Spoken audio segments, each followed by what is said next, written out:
In today's video, we're going to be making a tier list of superhero houses that we can live in. And the first house is Superman's Solitude, or Fortress of Solitude. And I'm going to say it has to be cheap rent, because if you look at the picture, it looks like it's surrounded by ice. And if you look at the outer picture, it seems like he's in the middle of the Arctic. And I don't like to live in the middle of the Arctic. So yeah, there has to be, cheap rent at least for me to go all the way out there. And then the next house slash base is going to be the Avengers Towers, and it looks like luxury living. And yes, I'm going to call this a house because I do think they do house the Avengers in this building, so I'm going to consider it like a penthouse. So it's basically like penthouse living, and the inside looks very nice, the outside looks beautiful, and I think the location is like in the middle of the city, so that's amazing. After the Avengers Tower comes Deadpool's house, and rent better be free. It looks like a nice house actually. I think if you actually, I'm gonna say cheap rent. If Deadpool just cleans up a little bit, it's gonna be actually pretty spacious and pretty big, and you could kind of put your own furniture and stuff in. So actually, I'll be kind of comfortable if just Deadpool moves out and I make it my own. So I will say kind of comfortable. And then the next house slash base is Batman's cave, and it looks very dark and gloomy. I don't know if I would like to live there exactly, but at first you'll be like, wow, it's kind of cool that you're living in a cage, and then it kind of dawns on you like, hey, I'm living in a cave. So I don't know. If Batman did build a lounge or nice luxury living inside the cave, then it would be much higher. But just from what I see, I'm gonna say maybe I'll be comfortable, but actually, yeah, I'll be comfortable. After the Batcave comes Doctor Strange's House of Magic, and it actually looks very nice inside. It's kind of old-fashioned, which I kind of don't like, but it's very big, it's very nice. It has libraries and stuff, and I'm assuming it has a bed or something like that, or you could just put a bed in there if you really wanted to. So I would say very nice. It's not like luxury living, but it's very nice. The next house is Saitama's old apartment, and rent better be cheap because it looks very cramped, and I think the neighborhood was actually very bad. That's why he got it in the first place, because it was cheap, and because there's monsters everywhere around that neighborhood. So if I go out, I might just die. But Saitama's so strong that he could handle and deal with the monsters. But I'm just a regular human. If I was living there, I would die eventually. So actually, rent better be free. Next is the New Hero Association's HQ, and it's located in this middle of the pond or lake, and it looks kind of cool, but I just wouldn't want to live there. It just looks horrible.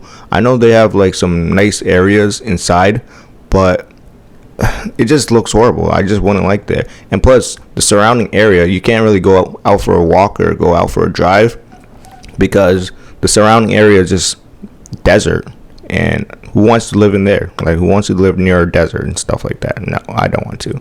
So rent better be free. Next is Iron Man Stark Tower, and that is luxury living. It's basically like a penthouse.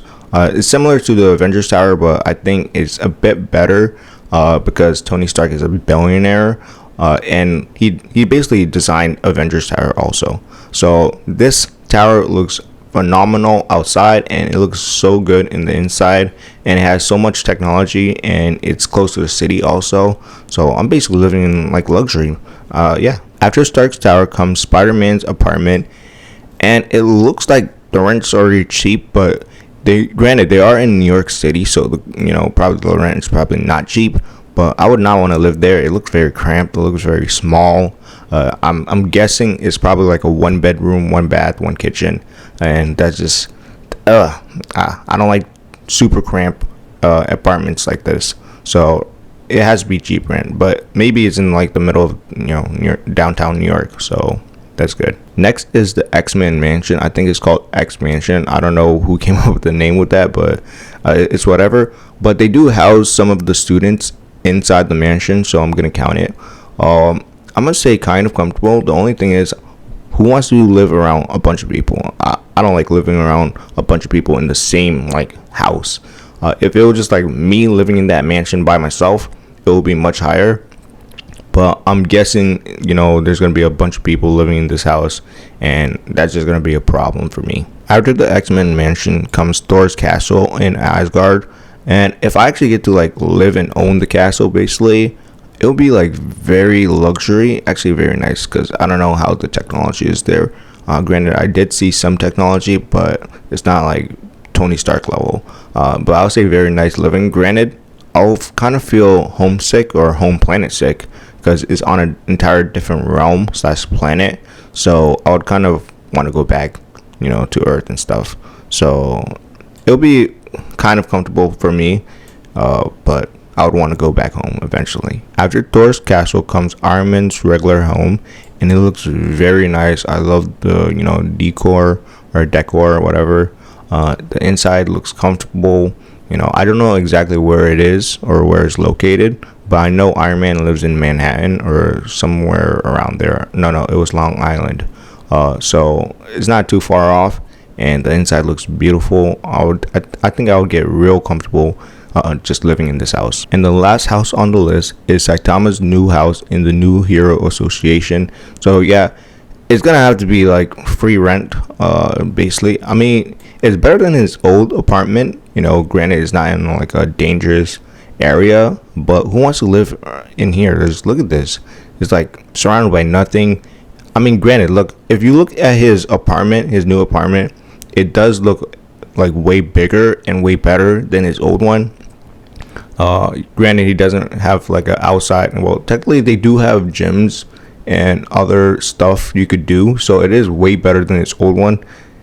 It's just the location, and just it looks like you're isolated. Granted, that's the whole point, and you're surrounded by monsters, attacking everything. That's why they built this new association, but it just feels like you're isolated. But if I guess if I was in One Punch Man, like the world of One Punch Man, that would be the best place to stay, because everywhere else monsters are destroying the cities like constantly. So yeah, I guess if I was in One Punch Man, it would be like kind of comfortable, but I'm not in One Punch Man, and I just look at it and I'm just like, no, that's not for me. Hey guys, I kind of forgot one more house, which is Omni-Man's house.